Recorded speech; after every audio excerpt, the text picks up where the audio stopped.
టీడీపీలోనే అన్యమత ఉద్యోగస్తులందరినీ గుర్తించి వెంటనే తొలగించాలని కేంద్ర మంత్రి బండి సంజయ్ డిమాండ్ చేశారు. తెలుగు రాష్ట్రాల్లో ధూపదీప నైవేద్యాలకు నోచుకొని ఆలయాలతో పాటు పురాతన ఆలయాలను టీటీడీ అభివృద్ధి చేయాలని సూచించారు.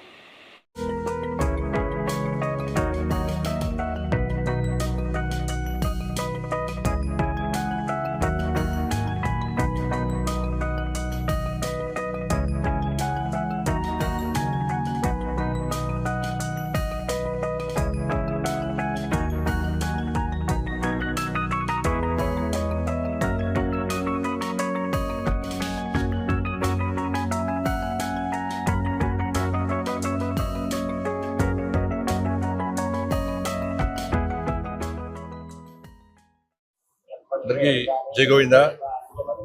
ఈరోజు జన్మదినం సందర్భంగా స్వామివారి దర్శనం కోసం రావడం జరిగింది. గత సంవత్సరం కూడా జన్మదినం సందర్భంగా స్వామివారి దర్శించుకోవడం జరిగింది. ప్రతి ఒక్కరూ సుఖ సంతోషాలతో ఉండాలని చెప్పి, అందరి కష్టాలు తొలగిపోవాలని చెప్పి, ఒక ప్రశాంతమైన వాతావరణంలో జీవించాలని చెప్పి, ఈ దేశం కోసం, సనాతన ధర్మం కోసం, ఈ సమాజం కోసం అందరూ కలిసికట్టుగా ఉండాలని చెప్పి, ఎవరికి ఏ కష్టం వచ్చినా, ఏ ఆపద వచ్చినా ఈ ధర్మ పరిరక్షలో ఒకరికొకరు చేదోడు వాదోడుగా ఉండాలని చెప్పి, ఆ శక్తిని, సామర్థ్యాన్ని, ఆ ఆలోచనను కల్పించాలని చెప్పి ఆ స్వామి వారిని వేడుకోవడం జరిగింది. నేను కూడా రిక్వెస్ట్ చేస్తా ఉన్నాను, ఈ తెలుగు రాష్ట్రాల్లో కనీసం ధూపదీప నైవేద్యానికి నోచుకున్నటువంటి దేవాలయాలను కాపాడుకోవాల్సిన బాధ్యత టీటీడీ మీద. దాంతోపాటు అనేక పురాతన దేవాలయాలు ఇవాళ తెలుగు రాష్ట్రాల్లో ఉన్నాయి. కనీసం అభివృద్ధి నోచుకోవట్లేవు. భక్తుల మాత్రం చాలా పవర్ఫుల్ సెంటిమెంట్ టెంపుల్స్ అవన్నీ కూడా. కానీ ఇలాంటి అభివృద్ధి నోచుకోలేక, నిధులు లేక చాలా ఇబ్బందులు పడుతున్న తరంలో వాటిని గుర్తించి ఆ దేవస్థానాలు కూడా సంవత్సరానికి వస్తారు, సంవత్సరానికి 2 సార్లు జాతరలు జరుగుతూ ఉంటాయి, ఉత్సవాలు జరుగుతూ ఉంటాయి, లక్షలాది మంది భక్తులు దర్శించుకుంటారు. కానీ మిగతా సమయంలో కనీసం ఇక్కడ అభివృద్ధి కనీస సౌకర్యాలు లేక ఇబ్బంది పడుతున్నారు. కాబట్టి ఈ తెలుగు రాష్ట్రాల్లో పురాతన దేవాలయాలకు నిధులు కేటాయించి వాటిని ఒక యుద్ధ ప్రాతిపదికన, ఒక ప్రణాళిక ప్రకారం అభివృద్ధి చేయాల్సిందిగా నేను వారికి విజ్ఞప్తి చేస్తాను. కరీంనగర్ పార్లమెంటు నియోజకవర్గానికి సంబంధించి కరీంనగర్ లో గతంలో దేవాలయ నిర్మాణం కోసం భూమి పూజ జరిగింది.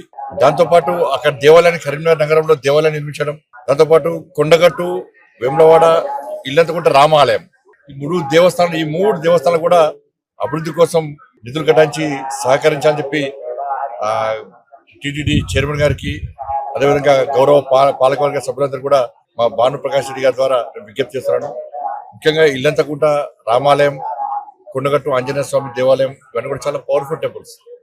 కాబట్టి ఆ నియోజకవర్గంలో ఉన్నటువంటి ఆ దేవాలయాన్ని కూడా నిధులు కేటాయించి కాపాడాలని గుర్తు. ఎందుకంటే హిందువుల ఆస్తి. ఒక ఉద్యోగస్తులు వచ్చిండారు, సార్ హిందువుల ఆస్తి, హిందువుల హక్కు తిరుమల తిరుపతి దేవస్థానం. వాళ్ళ మనం కింద నుంచి పైకి స్వామివారిని దర్శించుకోవాలంటే ఇతర మతస్థులు కానీ, ఇతర దేశస్తులు కానీ ఒక డిక్లరేషన్ ఇచ్చి పైకి రావాల్సి వస్తుంది. స్వామివారి విశ్వాసం, నమ్మకం ఉంది అని చెప్పి ఒక డిక్లరేషన్ ఇచ్చి రావాల్సి వస్తుంది. ఇది గతం నుంచి జరుగుతున్న ఆనవాయితీ. కానీ దురదృష్టవశాత్తు ఏంటంటే ఈ దేవస్థానంలో దాదాపు 1000 మందికి పైగా ఇతర మతస్థులు. స్వామివారి మీద విశ్వాసం, నమ్మకం లేదు. హిందూ సనాతన ధర్మం మీద వారికి ఆలోచన లేదు. ఆ సనాతన ధర్మాన్ని కాపాడాలి, సనాతన ధర్మానికి అనుగుణంగా వివరించాలని చెప్పి ఆలోచన వరకు లేదు. అటువంటి ఉద్యోగస్తులకు, అటువంటి వ్యక్తులకు టీటీడీలో ఉద్యోగాలు ఇవ్వడం ఏంది, వాళ్ళు ఇంకా కొనసాగించడం ఏంది? ఎప్పుడో ఒకసారి మార్పు జరగాలి. ఇటువంటి పద్ధతి మంచిది కాదు.